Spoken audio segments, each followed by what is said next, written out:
Hello, my name is Dan Moriarty from Denver Home Church, and today we're going to look briefly at Genesis chapter 23, which is a story about Abraham and his purchase of a burial spot for his wife Sarah.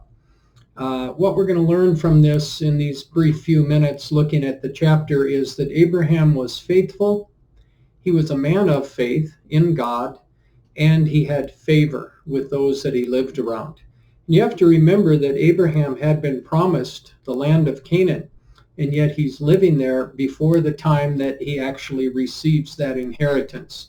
And yet he is courteous, he's polite, he's civil, he's spiritual, he's kind to those that are living in the land which one day would be his and his descendants.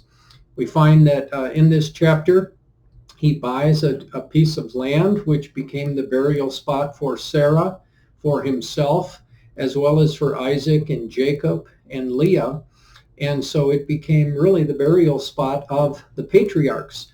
And it's in the land of Canaan, which he had not yet inherited. And yet God had promised him he would. And yet he does not become arrogant. He does not become anything other than gracious in this transaction. It's the first business transaction that we see in the whole of the Bible. It's the first instance we have of the age of a woman, Sarah, mentioned when she died, 127 years old. And it's just a picture of Abraham's character, that he was a spiritual man who was gracious with those around him, even though they were non-believers, they were heathen, they were pagans, and yet he does not have a haughty attitude toward them. His is one of respect, mutual respect between him. He humbles himself between him and the inhabitants. He humbles himself before them. He bows down and he agrees to pay what the land was worth, and it was a healthy sum. According to Leviticus, it was the price of 8 male healthy slaves, 400 shekels, 10 pounds.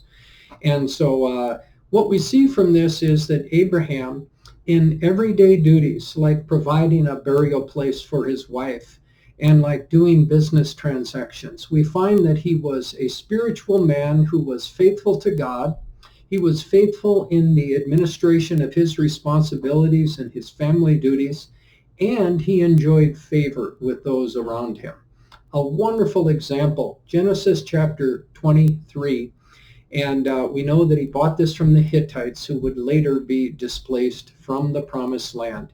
And yet he did it with humility and grace. Let's do the same in our everyday interactions.